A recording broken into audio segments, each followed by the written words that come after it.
Jā, esiet visi sveicināti mūsu kunga Jēzus Kristus vārdā šajā skaistajā svētdienā šeit Skrīveru baptistu draudzē. Katru dienu kaut ko jaunu uzzina. Es zināju, ka Aivars ir labs draudzes priekšnieks un tēvs un labs kalējs, bet es nezināju, ka viņš kaut tenisu spēlē. Un starp citu arī mūsu garīdznieks saimē Kuldīgas draudzes mācītājs Mārtiņš Anševits arī ļoti labs galda tenisists. Viņš spēlē kaut kādā rajona tur čempionātā diezgan labi. Bet es arī spēlēju galda tenisu. Kas maz bija, tad spēlēju, trenējos, pēc tam mākslas skolā vienmēr spēlēju, kamēr mēs tur bijām, bija vairāki. Tad tos 4 gadus, kad mācījās, Liepājas mākslas skola vienmēr bija pirmā vietā starp skolām. Universitātē arī es spēlēju universitātes komandā un braucu esmu arī Maskavā, tur es Ļeņingradā visur spēlēju. Bet tad jau, protams, dzīvē vairs nespēlēju, man raketi nebija. Un tad kādā brīdī, kādā draugu lokā sākām spēlēt un izrādās, ka noteikumi ir mainījušies. Jo es nespēlēju pēc 21 punktam, bet pēc 11, un es to nemaz nezināju, jo es ļoti ilgi nebiju spēlējis. Bet tad bija viens gadījums tāds, kad es biju ministrijā, bērnu ģimenes lietu ministrijā, es kaut kur biju kaut kāds vai seminārs vai kas kaut kādiem jauniešiem Mērsragā. Man bija uzaicināta kaut kāda lekcija, ko tur, un es aizbraucu, bet tie jaunieši tikko bija izspēlējuši galda tenisa turnīru. Un es tur atbraucu uzvalkā, un tā kā tūlīt to uzvarētāju apbalvos vai kā, es teicu, kurš tad ir tas uzvarētājs? Viņš saka, kur tas ir tas uzvarētājs? Es saku, labi, es to ir gatavs uzspēlēt. Un viņi tā, zin kā, tur uzvalkā un tā, pieklājums pēc. Es novēlu to žaketi, sākam spēlēt, un es vinnēju. Un uzreiz ir tāds respekts, un visi tā klausās, un es domāju, cik maz vai kādreiz, vai nekad to var tā parādīt, pilnīgi sevi negaidīt pusē. Bet, tas tā labi par galvu tenisu. Bet es tik sen nebiju bijis te laikam, kad es pēdējo reizi biju, kad tāds pārmaiņas ir, un kad tik skaisti ir izremontēts un uzfrišināts un atjaunots, tas arī īpaši prieks.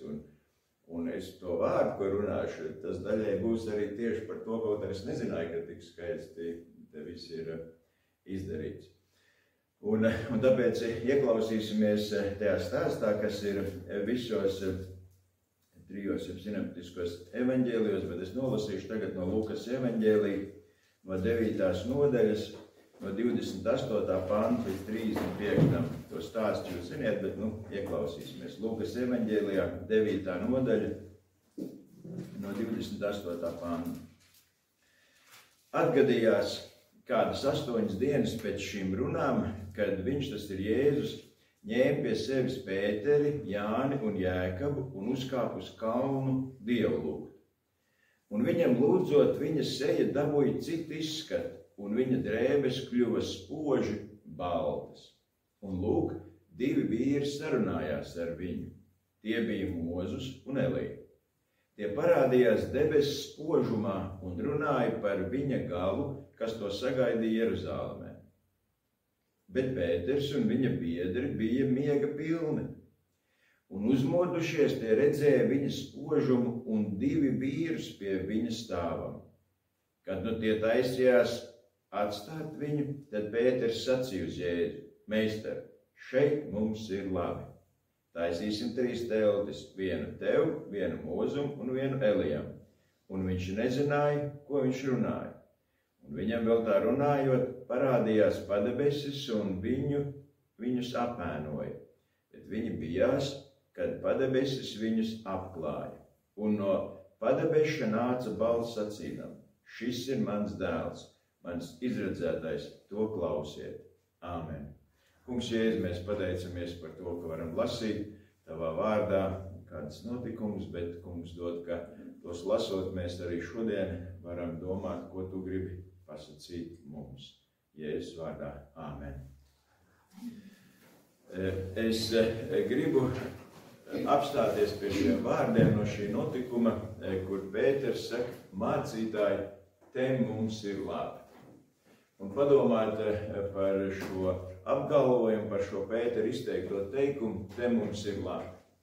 Un domājot par šo te mums ir labi, domāsim kādos 4 virzienos, kur tad mums var būt labi, ko šis notikums mums arī atgādina domāt. Interesanti, ka Jēzus ar šiem 3 mācekļiem jau vairākas reizes bija kādās situācijās kopā. Viņš arī, kad priesteri Jāirs meitiņa tika dziedināta, viņš bija kopā, un arī šeit Ģedzemānē un arestā brīdī arī mēs lasām, ka ir šie mācekļi. Un visos evaņģēlijos, gan Mateja evaņģēlija 17. nodaļā, gan Marka evaņģēlija 9. nodaļā, un šeit Lūkas evaņģēlija 9. nodaļā ir šis stāsts, kur mācekļi pēc uzkāpšanas kalnā Jēzus aicina tā kā palikt lūkšanās, bet viņi ir kaut kādu iemeslu pēc vai noguruši, vai nav ilgi gulējuši, un viņi izmanto šo lūkšanu laiku, lai drusku pagulētu. Un mēs šeit lasījām 32. pantā miega pārņemti. Tātad viņi droši vien cīnījās ar to miegu, kamēr beigās ar iemīgu. Un es atceros, kad kādreiz jaunībā, kad pēc jaunā gada sagaidīšanas, kad parasti jau tā diezgan ievelkās tā sagaidīšana, un tad vajadzēja 1. janvārī būt dievkalpojumā. Un tad visi arī lielāko daļu jauniešu toreiz bija dievkalpojumā, un tad, kad ir lūkšana, tad varēja pēc āmena redzēt, ka kādi joprojām stipri lūdz.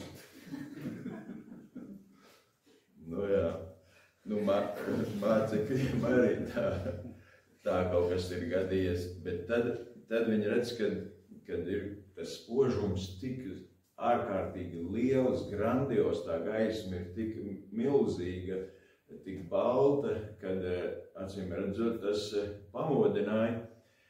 Un tad viņi ierauga, ka Jēzus seja un drēbes ir gaišas, baltas, ļoti spožas, un tur vēl parādās 2 vecās derības milži, Mozus un Elija.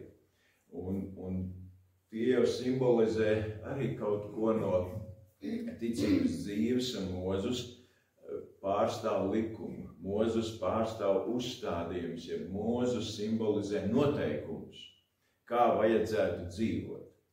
Un savukārt Elija, kas ir pravietis, tas atkal atklāja Dieva gribu. Atklāja Dieva gribu gan valdniekiem, gan tautai. Kā tad mums vajadzētu tikt galā ar dzīvi, proti, kad jānožēlo grēki un jācenšas dzīvot svētu dzīvi. Un tad ir Jēzus, kas piepildīja šo likumu un šos noteikumus, un kas ar savu nāvi izpirka grēka sodu un cilvēkiem deva iespēju kļūt par jaunu radījumu, deva pestīšanu un glābšanu. Un ko tad tas notikums mums aicina domāt par šo, ka te mums ir labi, te mums ir labi.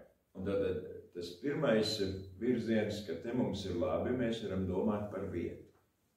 Par vietu, kurā mums ir labi, jo šeit jau arī ir konkrēta vieta, viņa ir kādā kalna virsotnē, un atrodoties šajā vietā, Pēters saka, te mums ir labi.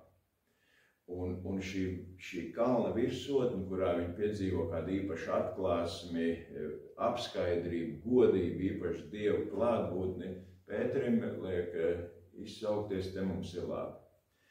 Un redziet, kalna virsotne jau droši vien vienmēr ir labi. Jo tad tu esi kāpis un pārvarējis kādas grūtības un bailes un sasniedzis, un tur pavērs ļoti skaisti, grandiozi skatu. Es atceros kāds, jau droši vien 20 gadus atpakaļ, mēs ar mācītāju toreiz Pēters Proģi bijām kādu mēnesi vai mazliet vairāk. Austrijā bija tādi vasaras teoloģiskie kursi vai teoloģiskā skola, un tur pa dienām bija tādas mācības. Bet tad vienmēr trešdienas bija tāds tā kā brīvās dienas, kad varēja vai kaut ko bibliotekā darīt, vai kaut ko pārdomāt, bet tad mēs dažkārt šajās trešdienās, tad izbraucām pa tuvāko apkārtni, un tur bija tā vieta, tādā Mittersalā, kas ir tā kā Šveices, Austrijas un Itālijas tā kā tādā trīsstūrī. Un dažkārt tu brauc un pēkšņi atrodas Itālijā vai Šveicē. Un mums toreiz bija tāds vecs opelīts, un vasarās ir vaļā tādi ganu ceļi, kas ziemā rudeņos ir aizslēgti, bet vasarās viņi ir vaļā. Tas nozīmē, ka viņi ir tādi ļoti šauri, bet viņi iet kalnos pa serpentīniem augšā. Un tā kā sproģiem nebija bail no augstuma, tad mēs arī braucām par tiem kalnu ceļiem. Dažkārt mums apturēja, droši vien tādi vietēji vai zemesargi vai kā, tur prasīja dokumentus, vai kur mēs esam, vai kaut kāda robeža pārkāpēja vai kā. Bet tad tādā reizē arī, kad mēs tā esam kaut kur uzbraukuši tādā kalnā un ēdējam tās līdzpaņemtās maizītes, un Pēters sēž uz tādu klints malu, tur un lejā ir ciematiņš, tāds mazs un ezers, un kaut kur tāds alpu govs staigā un tie zvaniņi skan, un virsotnēs kaut kur ir sniegs un tādi mākoņi brīžam, un ir tik skaists tāds debešķīgs skats, un kad es tā atceros, ka es vienmēr sacīju, var jau fotografēt, cik tu gribi, bet nekad tu nevar tā nofiksēt, kā tu tajā dzīvajā dabā šo Dieva radīto pasauli, to majestātisku un to grandiozo, to skaistumu, tu nevari vienkārši viņu nofiksēt un tā liekas, kā varētu to paturēt atmiņā. Ir kādas vietas, kur liekas ir tik skaisti, tik labi. Man lauki faktiski Liepājas pusē, tur uz Nīcas pusi.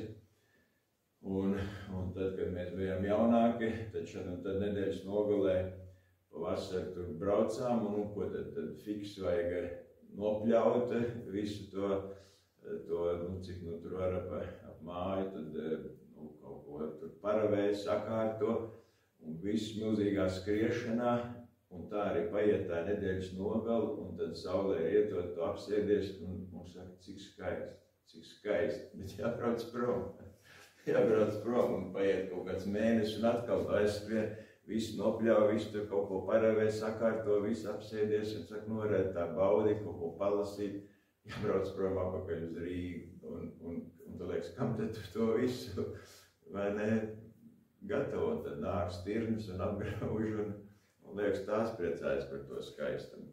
Bet skaidrs, kad mums katram ir kāda vieta, ko mēs teiktu ļoti skaisti. Un tad, kad mēs lasām Bībeli, tad redzam, ka jau no pirmās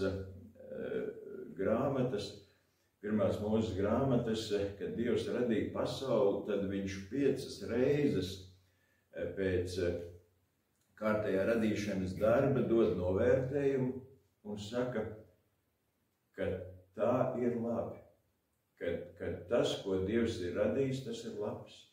Un mēs redzam, ka Dievs šo pasauli dzīvo un nedzīvo radību un cilvēku radīja, un viņš saka, tas ir labi, viss ir labi, ļoti labi. Un tas jau, protams, mums liek arī domāt un uztic tādu atbildību, ka mums ir jāsargā šī Dieva radītā pasaule, ka mēs viņu nedrīkstam tā sabojāt, ka mums ir jākopi viņa, kad nevar piesārņot un ka mums katram Dievs uztic kādu stūrīt, kādu kaktiņu, par ko rūpēties. Un mums jādzīvo tā, lai mēs varētu sacīt tiešām, šeit ir labi. Un tomēr tajā pašā laikā Bībele skaidri pasaka, ka šī pasaule paies. Ka šī pasaule skaistā, dažādā, brīnišķīgā pasaule reiz paies. Un būs jauna zeme un jaunas debesis. Un tur 2. Pētera 3, no 10 līdz 13, un mēs lasam, bet tā kunga diena nāks kā zāglis, tanī debesis ar lielu troksni zudīs, un pasaules pamati degdami izjuks, un zeme un viss, kas uz tās radīts. Un tur 13. pantā. Bet mēs gaidām pēc viņa apsolījuma jaunas debesis un jaunu zemi, kur taisnība mājo. Un tur atklāsmes grāmatā 21. nodaļā 1. pantā apostols saka, es redzēju jaunu debesi un jaunu zemi, jo pirmā debesi un pirmā zeme bija zudusi un jūras vairs nav. Redziet, lai arī cik skaisti nebūtu šī Dieva radītā pasaule vai tas kaktiņš, kas ir man, reiz tas paies un būs kāda cita debesis un cita zeme. Un tā ir Dieva noliktā kārtība. Bet kamēr mēs esam vēl šeit, mums jābūt ar zināmu atbildību par to, kur mēs dzīvojam, kur mēs rosamies, un vai tā vide, tā vieta ir tāda, par kuru varam sacīt, te mums ir labi. Un ir jau tā, ka, kādreiz aizejot negaidīti ciemos, vai pie mums atnāk kādi ciemiņi, tad mēs vienmēr sakam, vai piedod, nepaspēj sakārtot, un višķi mājā ir tāda nekārtība.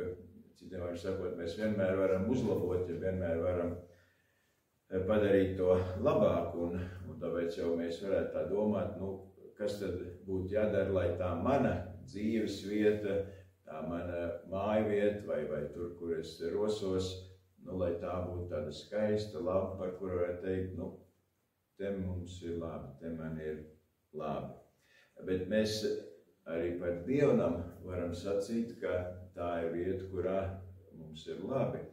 Un vēl tur psalmā, 84. psalmā, 11. pantā, mēs lasām, tiešām viena diena tavos pagalmos ir labāka nekā 1000 citas.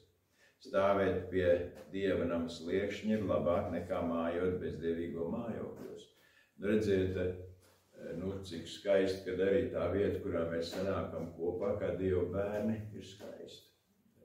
Tīra, estētiska, ka mēs to arī kā Dieva vietu sakopjam un uzturam, un varam teikt, cik te ir labi, un ziemā ir silts un gaišs un labi. Tātad Pēters teica, te mums ir labi. Tā mēs varam domāt par kādu vietu, un kura ir man tā vieta, par kuru es varu sacīt, te ir labi, te ir labi. Tātad vieta. Tas otrs, par ko mēs varam sacīt, te mums ir labi, tas ir kādas situācijas, ja kāds notikums, par kuru mēs varam sacīt, cik tas bija labi, vai cik tas ir skaisti.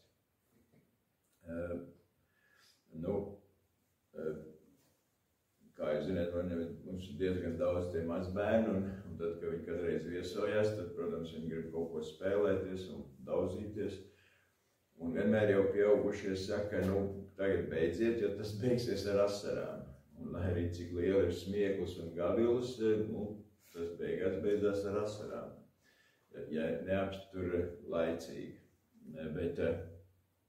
Bet ir tā, ka mēs jau gribam, lai mūsu dzīvē ir kādi notikumi, kādas situācijas, par kurām mēs varam būt priecīgi, par kurām mēs varam būt apmierināti, par kurām mēs varam teikt, cik tas ir labi.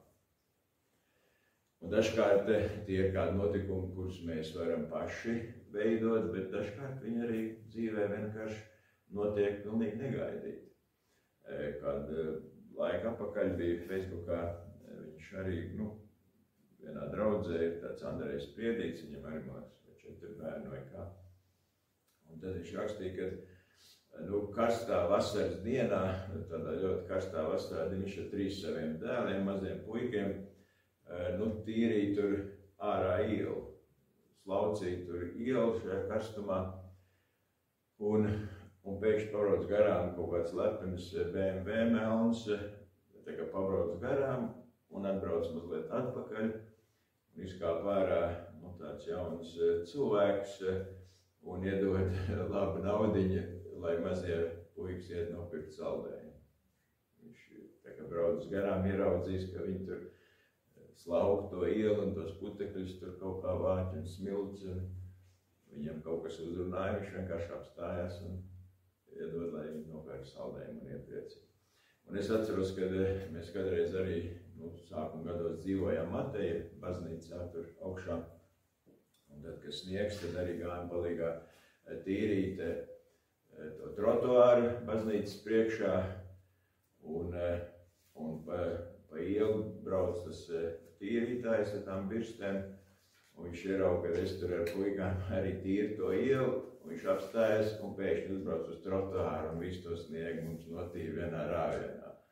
Nu, arī liekas no sākuma, priekš kam man tur jātīra, priekš kam man tur jāstrādā, un liekas tāds, nekāds patīkams prieks nav, pēkšņi kā cilvēks garām braucot notīra visu tavu trotuāru un liekas, cik labs brīdis, kā laba situācija. Un redziet, šajā īpašā situācijā Pēters saka, te mums ir labi. Un redziet, mēs jau dzīvojam laikā, kad cilvēki pārsvarā ir ļoti steidzīgi, nekad nav laika. Cilvēki dažkārt arī ir ļoti stresaini un pa kādiem sīkumiem var ātri palikt dusmīgi un pat ļauni. Bet mēs esam aicināti radīt kādus brīžus, radīt kādas situācijas, radīt kādus momentus, kas cilvēku dzīvi dara vieglāk, kas cilvēkiem liek pasmaidīt, kas viņiem liek pateikties par to, kad redz, cik labi tā situācija. Un tur Pāvils 1. korintiešiem 10. nodaļa 33. pantā saka, gluži kā arī visās lietās mēģinu tīkams būt visiem, nevis savu, bet daudzu citu labumu meklēdams, lai tie taptu izglābti. Redziet, dažkārt jau neko daudz nevajag, lai tā situācija kļūtu labāka, dažkārt vajag tikai man savaldīties, neatmaksāt ļaunu ar ļaunu vai nepieņemt to pašu metodu, ko man kāds ir nodarījis, viņš savaldoties. Mēs varam šo situāciju atrisināt sarunājoties, vai cilvēku iedrošināt, vai mierināt, vai dot kādu padomu, vai atrisināt kādu situāciju, vai vienkārši sakot, es būšu ar tevi. Mēs tiksim galā.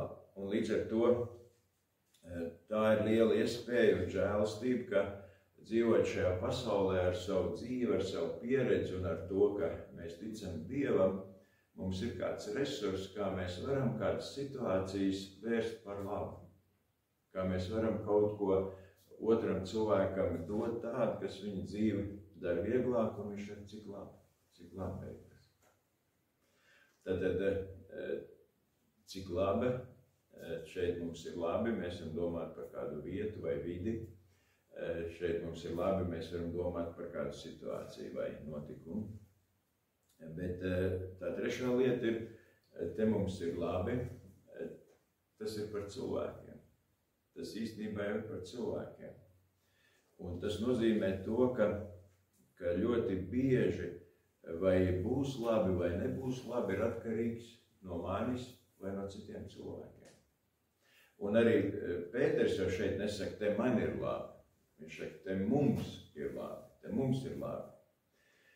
Un ir jau situācijas un notikumi un vietas, kurā es labi jūtos, kad es esmu viens, kad es jūtos vienatnē. Un ir kādi cilvēki, kuram vajag vairāk sabiedrību un kādi, kas var iztikt bez sabiedrības. Un tomēr Dievs mūs aicina mācīties un praktizēt, dzīvot labi sabiedrībā, dzīvot labi kopā, dzīvot labi ar citiem. Tāpēc gan ģimenē, gan draudzē, gan kādā kolektīvā vai kaimiņos ir labi būt par miera nesējiem, ir labi būt par tiem, kas rada šo atziņu šeit mums ir labi. Un tur, piemēram, Jāņa evaņģēlijā 15. nodaļā 12. 13. pantā jau Jēzus saka, tas ir mans bauslis, lai jūs citu mīlat, kā es jūs esmu mīlējis. Un nevienam nav lielāks mīlestības kā šī, ja kāds savu dzīvību nodod par saviem draugiem.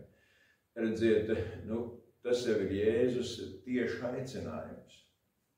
Ar mīlestību izturēties pret citiem cilvēkiem, vēl vairāk būt gataviem kaut ko upurēt, kaut ko ziedot citu labā. Un skaidrs, ka nekas labs nebūs tur, kur cilvēki nav gatavi ziedoties, kur nav gatavi ielikties, kur nav sirds pie tā, ko tu dari. Man vakar es biju Dundagā, kur tādam bērnu centriņam bija 20 gadi.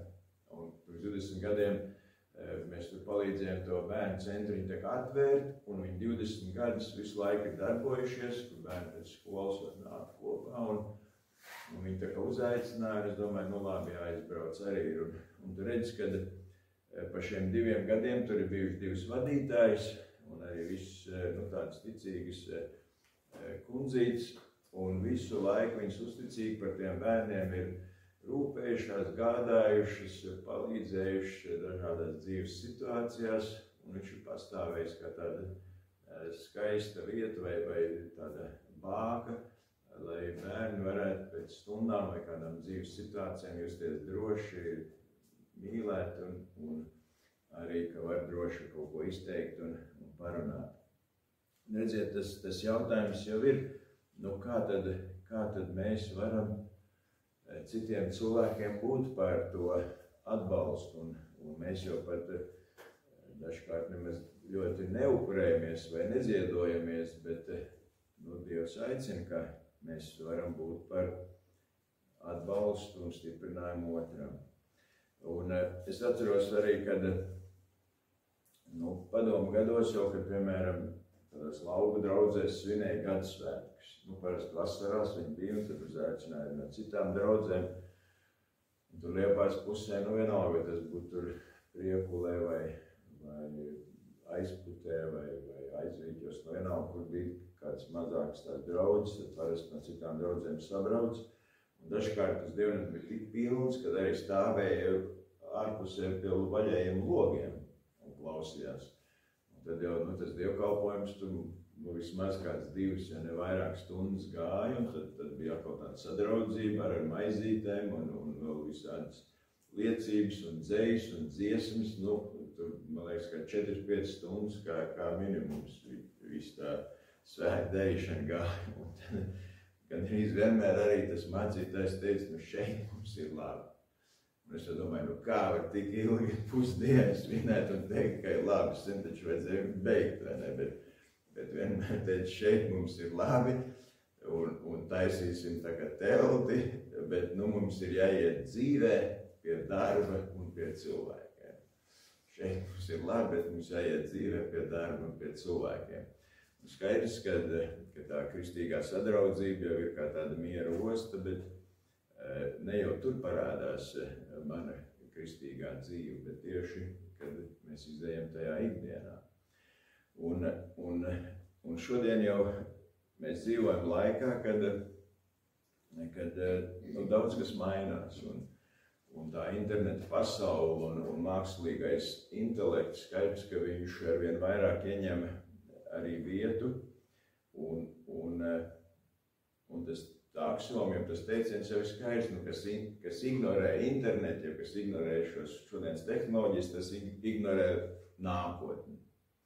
Un līdz ar to jau visur, kur ir kādi cilvēki, tur faktiski ir šīs 2 līnijas - klātiene un arī attālināt. Arī mēs jau te varam iefilmēt, un kāda varbūt skatīsies to, kas nemaz nav šeit mūsu vidū. Un tā ir realitāte. Tāpat kā elektrība, kā siltums, kā telefoni, kas ienāk mūsu dzīvē, un mēs par to baigi nesatraucamies.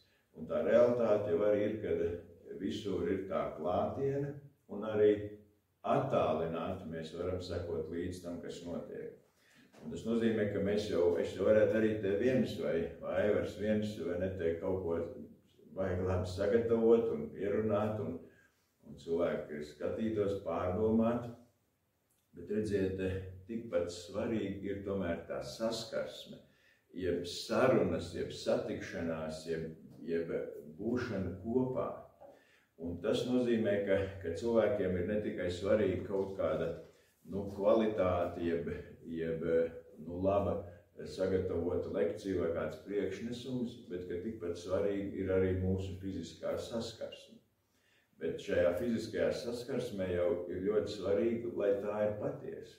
lai tā ir īsta, lai tā ir autentiski un godīga, lai tā nav liekuļota. Un tas nozīmē to, ka mums ir, kā kristiešiem, jābūt ļoti patiesiem un īstiem. Un tur, kur ir paties un īsts un godīgs cilvēks, tas parasti arī cilvēks piesaist un uzrunā. Un tāpēc šodien runā par to, ka mēs esam ļoti daudz kristiešu, kuri ir tādi zināšanu kristieši. Ja šodien runā par to, ka tie ir tādi informatīvie kristieši. Citiem var sakot, mēs jau visu labi zinām, ko Kristus ir darījis, un mēs par to tā kā pieņemam, ka viņš ir par mums mirs un augšām cēlies, un kad mēs tam ticam un varam būt par Dieva bērniem. Bet tas Dieva nodoms nav, lai mēs tikai zinātu to, bet lai tas būtu mūsu dzīvē īsti. Un tāpēc tā pēdējā lieta, kad mēs varam sacīt, te mums ir labi, tas ir par Dievu. Un tas nozīmē to, ka no šiem zināšiem vai informatīviem kristiešiem mums ir jākļūst par pārveidotiem, jeb transformētiem kristiešiem.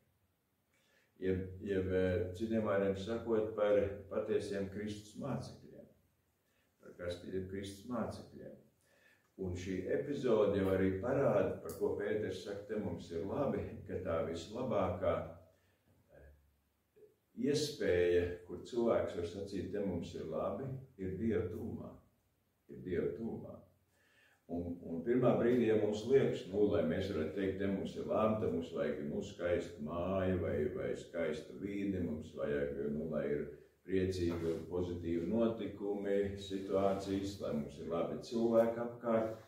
Bet šī situācija jau pasaka, ka mums ir labi tur, kur ir īpaši Dieva klātbūtne, kur ir Dieva godība. Un tad mēs redzam, ka mēs šodien tā paskatītos, ka liela daļa cilvēku var teikt, apaši kam Dievu. Man nevajag Dievu, man ir labi bez Dieva. Un arī mums jau kā kristiešiem dažkārt iezogas tas, kas pasaulē, kur liekas, ko pasaule meklē, lai būtu labi, kad arī tas mūsu dzīvē ienāk.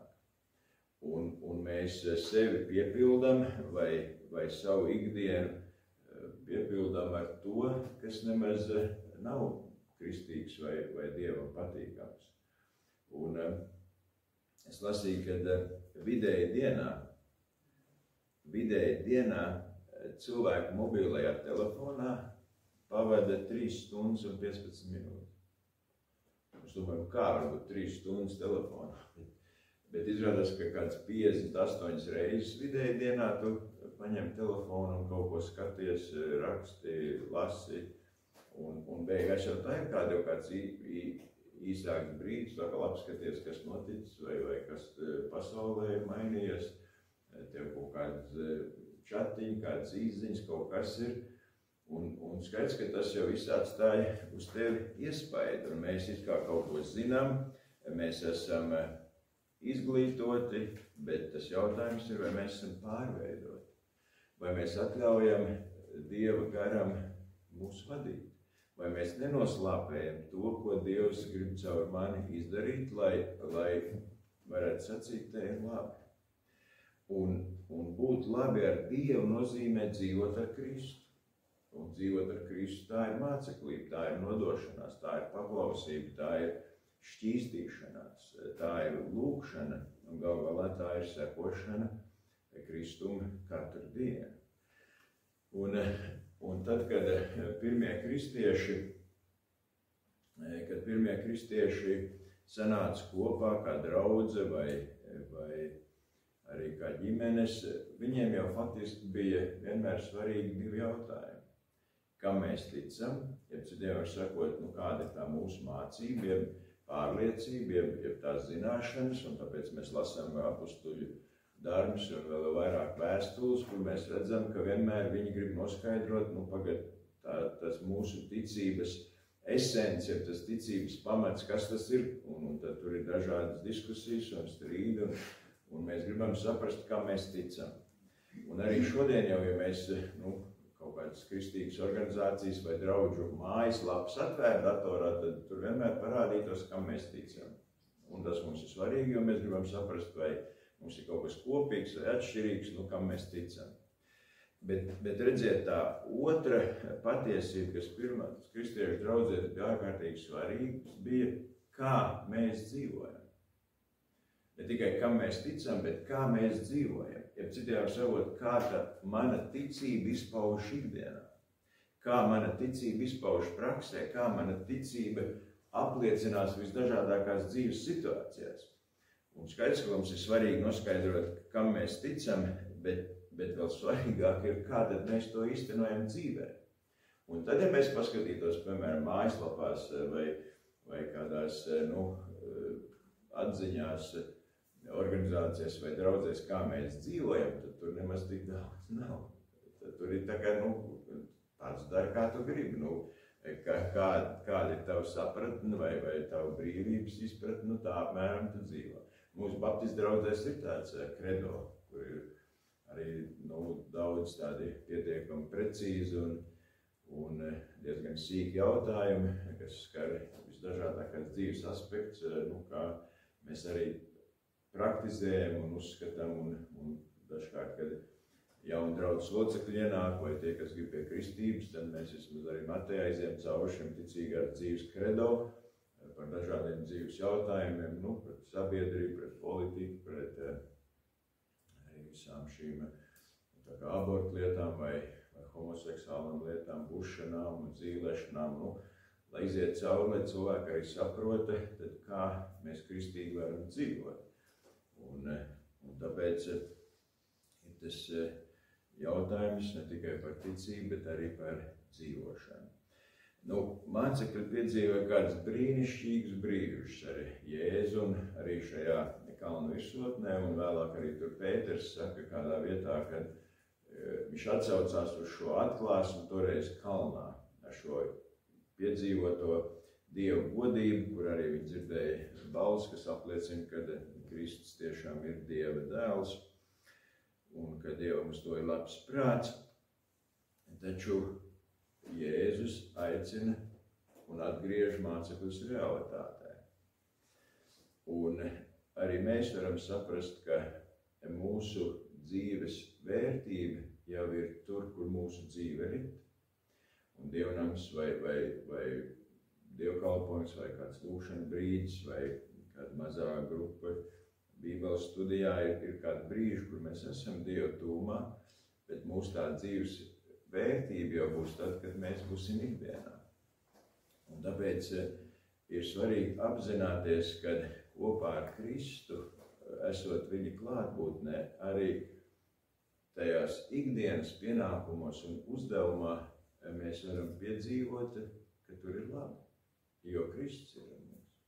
Kristus mūs nav atstājis. Un ka katrā brīdī, kur mēs esam, mēs varam būt tā kā kalnā, kur ir labi, tāpēc, ka Dievs ir ar mums.